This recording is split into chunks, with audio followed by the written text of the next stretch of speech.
And the breaking news here on CNN is that Connecticut State Police have responded to reports of a shooting at Sandy Hook Elementary School. Horrifying afternoon and evening for a lot of residents in southern Alabama. We want to bring you the latest now on a shooting spree. Several people have been shot at a grocery store in Tucson, Arizona. The shooter. One shooter. The shooting. The shooting. The shooting. The shooter was carrying 2 handguns. He used one of them to take his own life. It's almost sort of an illusion that people have where they think that if adding more guns to the equation is going to somehow make people safer. But I feel like it does the opposite. If you grow up in that culture and you think that guns are, everyone has the right to guns and that's just what you believe, it's hard to convince someone otherwise. Whoa, what are y'all doing? What are you doing, man? What the hell? We're not breaking any laws. Calm down, both of you.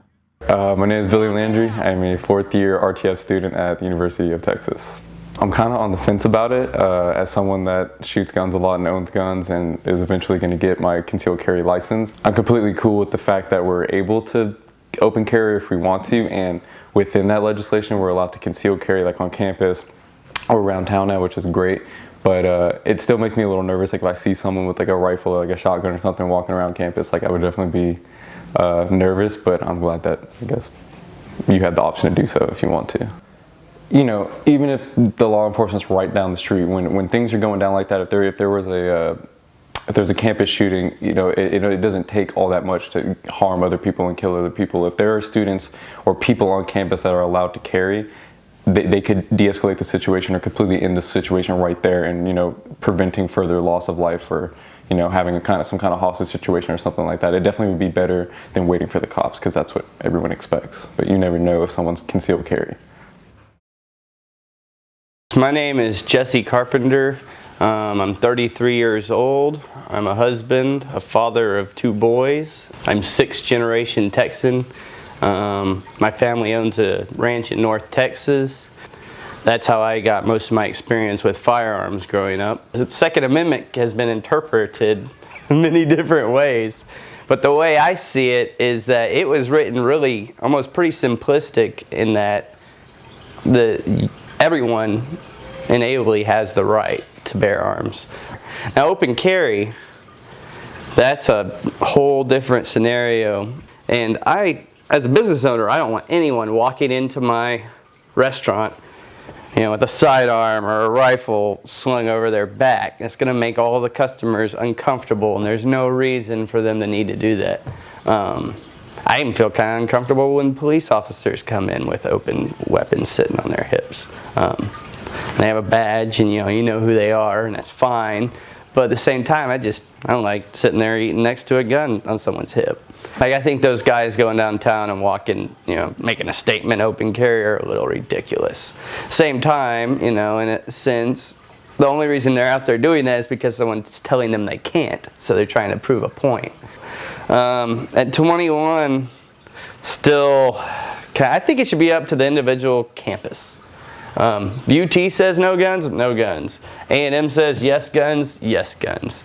I hate to say it, kind of sounds nut jobby or right-wingish, but if you think about every place that those shooters go to kill people, it's always where people don't have guns. And it's a fact every time. There's always going to be that scenario. There's always going to be people like that. There's always going to be bad people or people that are good and just lose it. And to make all of ourselves defenseless from that isn't going to solve the problem. It's not the Wild West, but in the same sense, I'd rather not be defenseless.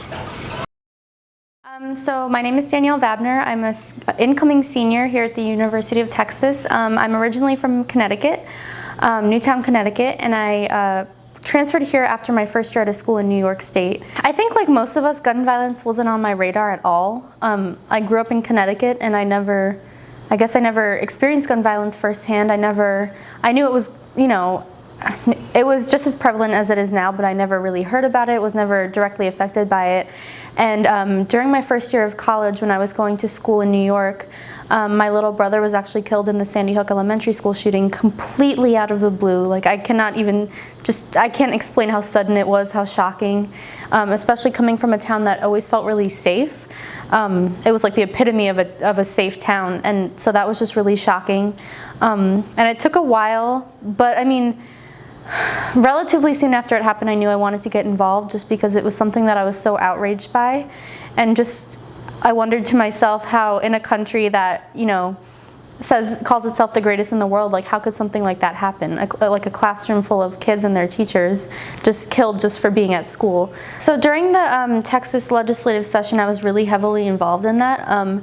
There was this group called Texas Gun Sense that I was involved with, and I was at the Capitol a lot. I was there when people were testifying. Unfortunately, I wasn't able to testify myself, but it was something that I believed that I was really strongly against, and that a lot of people I knew and cared about were fighting for. So in that sense, it was really rewarding. I was definitely disappointed with the way that things turned out. It's becoming increasingly frustrating because no matter how much work you feel like you're putting into it, you still see this happening all the time. But I just kind of feel like I'm doing it mostly to, not that it can change anything that happened, but I think I can speak for a lot of us when I say that we get involved because we want to make sure, or want to help make sure that it doesn't happen to another family, even though it does all the time. But if we can save even one life from doing this work, then I think it's definitely worth it.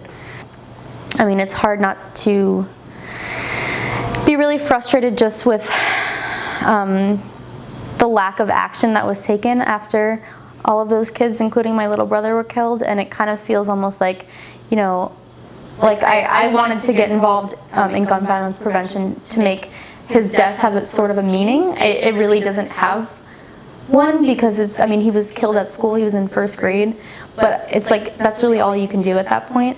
And for me, the fact that nothing has been done in this country, really, for the most part, is extremely upsetting.